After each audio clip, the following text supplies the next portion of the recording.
अब 18 तारीख को होगी सरकार के साथ कर्मचारियों की बैठक। सेक्रेटरी पावर के साथ होगी बिजली बोर्ड कर्मचारियों की बैठक।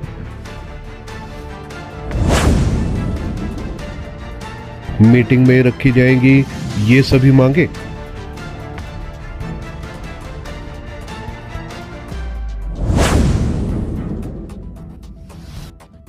Himachal Pradesh state electricity board limited के कर्मचारियों की अगली बैठक सेक्रेटरी पावर के साथ होगी, जिसमें कर्मचारी अपनी ये मांगे रखेंगे। हिमाचल प्रदेश राज्य बिजली बोर्ड कर्मचारियों का अपनी मांगों को लेकर संघर्ष जारी है। बिजली बोर्ड के कर्मचारी विभिन्न मंचों के जरिए अपनी मांगों को सरकार के समक्ष उठा रहे हैं। इसी कड़ी में 6 नवंबर को बिजली बोर्ड कर्मचारियों की मुख्यमंत्री सुखविंदर सिंह सुक्खू के साथ बैठक हुई थी, जिसमें मुख्यमंत्री से HPSCBL प्रबंधन को कर्मचारियों के साथ मीटिंग कर उनकी मांगों को सुनने के निर्देश जारी किए गए थे। जिसके बाद बिजली बोर्ड कर्मचारियों ने हिमाचल प्रदेश राज्य बिजली बोर्ड प्रबंधन के साथ हुई बैठक में अपनी मांगों को दोहराया है। हिमाचल प्रदेश राज्य बिजली बोर्ड कर्मचारी एवं अभियंता संयुक्त मोर्चा की अगली त्रिपक्षीय बैठक 18 नवंबर को सेक्रेटरी पावर के साथ होगी, जिसमें कर्मचारियों ने उनकी मांगों के समाधान होने की संभावना जताई है। प्रबंधन के सामने रखी जाएंगी ये मांगे। हिमाचल प्रदेश राज्य बिजली बोर्ड कर्मचारियों ने प्रबंधन के साथ बैठक में अपनी मांगों को प्रमुखता के साथ रखा और इन पर जल्द उचित निर्णय लेने का आग्रह किया। सबसे पहली मांग बिजली बोर्ड में 51 पदों को समाप्त करने के फैसले की समीक्षा करते हुए इन्हें तुरंत प्रभाव से बहाल करने की मांग की गई है। इसके बाद 81 आउटसोर्स ड्राइवरों की सेवाएं समाप्त करने के फैसले को वापस लेने की भी मांग की गई है। बिजली बोर्ड कर्मचारियों के लिए पुरानी पेंशन प्रणाली यानी कि OPS को तत्काल प्रभाव से लागू करने की मांग की गई है। ट्रांसमिशन विंग को बोर्ड से ट्रांसमिशन कॉरपोरेशन में स्थानांतरित करने के प्रस्ताव को रोकने की भी मांग की गई है। कार्यबल को मजबूत करने और राज्य में उपभोक्ताओं को उच्च गुणवत्ता वाली वितरण सेवा सुनिश्चित करने के लिए भर्ती प्रक्रिया शुरू करने की मांग की गई है। हिमाचल प्रदेश राज्य बिजली बोर्ड कर्मचारी एवं अभियंता संयुक्त मोर्चा सह संयोजक हीरालाल वर्मा ने बताया कि अब 18 नवंबर को सचिव ऊर्जा और बोर्ड प्रबंधन के साथ त्रिपक्षीय बैठक आयोजित की जाएगी, जिसमें कर्मचारियों द्वारा अपनी मांगों को फिर से रखा जाएगा। उम्मीद है सरकार इन मांगों को जल्द पूरा करेगी। कारण है एक बार फिर से आंदोलन की राह पर आप लोग निकल पड़े। सबसे पहले मैं सभी दर्शकों को नमस्कार। ये जो 20th का एक्शन है, इसके पीछे घटनाक्रम बहुत सारे रहे हैं और हम ये कहना चाहेंगे कि जो 18 तारीख को ऑर्डर हुए थे उसमें पुंजा पद इंजीनियर से खत्म किए गए। उसके बाद आपके ड्राइवर के 81 पोस्ट खत्म की गई थी। उसके बाद हमारी सीरीज ऑफ मीटिंग गवर्नमेंट में हुई है, माननीय मुख्यमंत्री से हुई है और आपके सब कमेटी में हुई है। पर हमें कहीं लगा, जो हमारी बैठक हुई है सब कमेटी से हुई, कहीं ना कहीं हमें लगा कि गवर्नमेंट ने एक डेलिब्रेट मूव बनाया है कि बिजली बोर्ड के बहुत सारे पदों को खत्म करना है और बिजली बोर्ड के ढांचे को और स्विच करना है। तो कहीं ना कहीं उस करके कर्मचारी में भारी क्रोश है, अभियंता में क्रोश है। इस करके हमें फैसला लेना 28 को पूरे हिमाचल प्रदेश करना प्रदर्शन करना। हम ये कहना चाहेंगे कि इसमें जो आपका 2 इशू जो पहले थे, जिसमें आपका ड्राइवर का और साथ में पोर्टेबिलिटी करने का था, इसके साथ साथ OPS भी आप जानते होंगे काफ़ी साल से करने में और पूरे स्टेट में जितने कर्मचारी हैं वो कर्मचारी को OPS में मिल गया है, लेकिन बिजली बोर्ड का लगभग 67 कर्मचारी OPS से वंचित है। वो भी एक कारण है, दूसरे कर्मचारी में क्रोध है। दूसरी एक नई डेवलपमेंट हुई है जो सरकार की सब कमेटी में सामने आई है। कल एक रेगुलेटर में जो मीटिंग थी उसमें भी ये चाहिए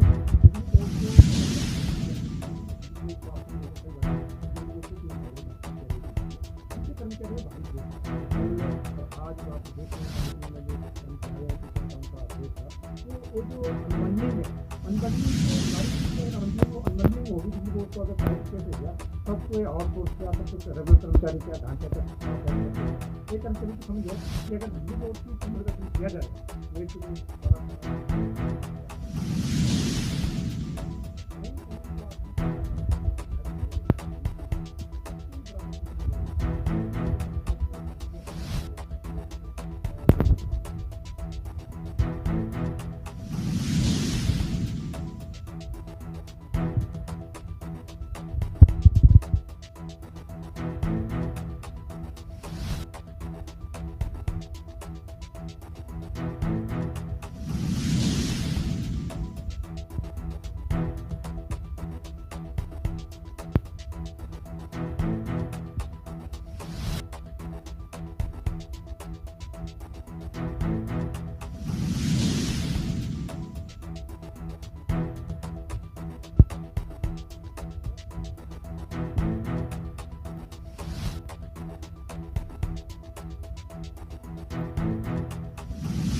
रुपये के आसपास के साथ बिजली आएगी, वो भी टैरिफ में जाएगा। इसके साथ साथ जो आपको बिलिंग चार्जेस, जैसे आपकी ट्रांसमिशन लाइन गई है, यहाँ से हमारे ट्रांसमिशन लाइन पहले भी गई है, उसको हम बिलिंग चार्जेस दे रहे हैं। अगर अभी का ढांचा ट्रांसमिशन लाइन का किसी कॉर्पोरेशन को जाता है तो उस ढांचे में भी वो कॉर्पोरेशन बिलिंग चार्जेस क्लेम करेंगे, तो सारी कॉस्ट कहीं ना कहीं जो प्रदेश के कंज्यूमर है उसके टैरिफ में पास होगी। और हमें मोटे तौर पर कंट्रीज देखें कि अगर आज जो टैरिफ है उस टैरिफ में कई गुना इजाफा होगा, इससे जो प्रदेश के कंज्यूमर्स हैं उनको भी अतिरिक्त बोझ पड़ेगा। तो इस करके हम जो अनबंडलिंग की दिशा में रेगुलेटर और अनबंडलिंग की दिशा में प्रदेश सरकार आगे बढ़ती है, उसको तुरंत सुराम लगाया जाए, तो ज्वाइंट समिति समझ होगा। समिति के अध्यक्ष हैं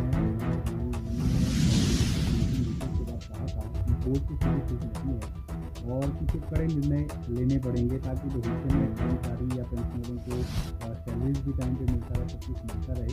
इसके लिए कुछ सख्त फैसले मिलेंगे जिसका दुर्गामी परिणाम आएंगे, 10-15 साल बाद नीचे जाएंगे। उनका कुछ इस तरह का कहना था, लेकिन आप कह रहे हैं कि निजीकरण हो जाएगा। ये जो हिडन डंडा है, जो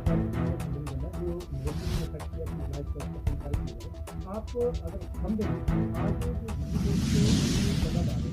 जो स्टेट की कंजम्पशन है उसमें लगभग 20% बिजली की अपनी पैदावार है, 80% हम बिजली खींचते हैं। और 80% जो बिजली खींचते हैं 8 रुपये 7 रुपये 5 रुपये को भी मार्केट करें तो 730 या 20%। अभी जो गवर्नमेंट के कहने पे हम 125 यूनिट फ्री दे रहे हैं, हम क्या कर रहे हैं, अभी जो गवर्नमेंट का जो बिल बनता है उसको रेज कर रहे हैं, लेकिन गवर्नमेंट को ग्रांट है, तो ग्रांट में आज की डेट में गवर्नमेंट को बिजली को कोई ग्रांट नहीं आ रही है। जो सब्सिडी उनके कहने पर दी जाती है कोई रोक नहीं, पहले तो वही है।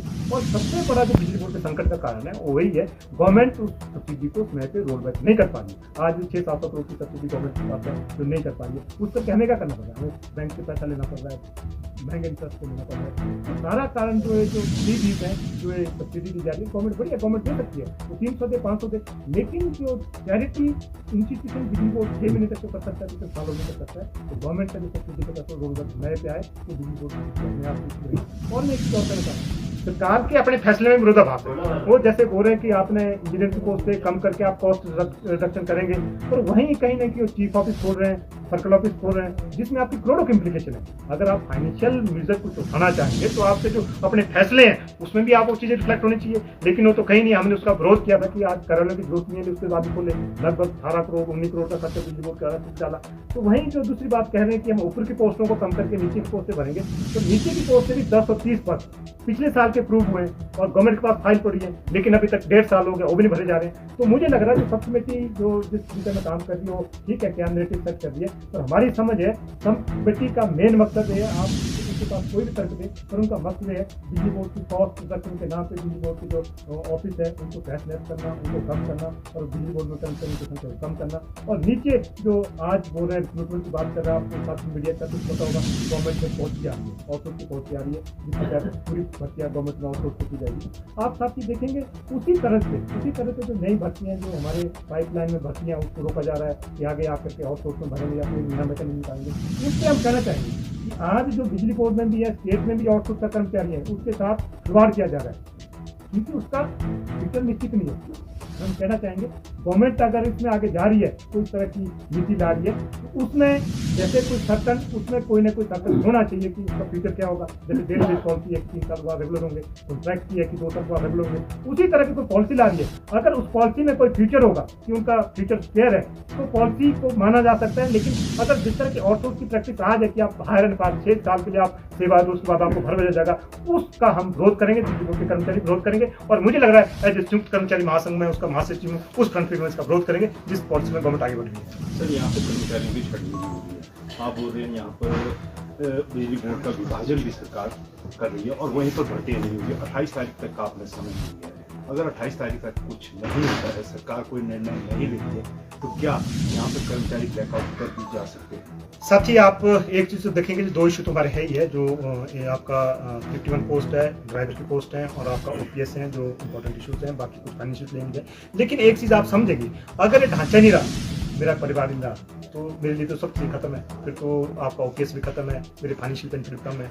तो जब ढांचे पे प्रश्न आ गया, तो उसके लिए तो बिजली बोर्ड का कर्मचारी भी किसी तक भी जा सकता है, मतलब ब्लैकआउट तक भी जा सकते हैं। यस, उसमें तो अगर सरकार उस पर पुनरुच्चार नहीं करती है, सरकार हमें आश्वस्त नहीं करेगी कि हम इसमें अनबंडलिंग नहीं करेंगे, इसमें आगे नहीं बढ़ रहे हैं, अगर सरकार ऐसा नहीं बोलेगी तो हम किसी भी हद तक आगे जा सकते हो, ब्लैकआउट हो या कोई और एक्शन हो, लेकिन उसमें बिजली कर्मचारी सीधी से जाएंगे। क्योंकि कई दौर की वार्ता हुई है आपकी OPS को लेकर ही अगर बात कर लें, काफ़ी कर्मचारी हैं जिनको अभी लाभ नहीं मिल पाया। 2 सालें अब सरकार को होने वाली है, वार्ता कई बार हो चुकी है, 28 से आपने ऐलान कर दिया है। कहीं ऐसा तो नहीं है फिर से जो है आप लोग पीछे हट जाएं, क्योंकि बीते साल भी इस तरह का आंदोलन किया था, कई दिन तक प्रदर्शन चले थे, फिर वार्ता हुई, वार्ता के बाद सब ठंडे बस्ते में चल गया। तो अभी क्या है, फुल एंड फाइनल है आपका आंदोलन आगे बढ़ेगा जब तक ये इशू सॉल्व नहीं होता? इसमें अभी तो जो ज्वाइंट फ्रंट का फैसला बड़ा क्लियर है और मुझे लग रहा है आप साथी जानेंगे, ओपीएस को गवर्नमेंट ढाल बना रही है।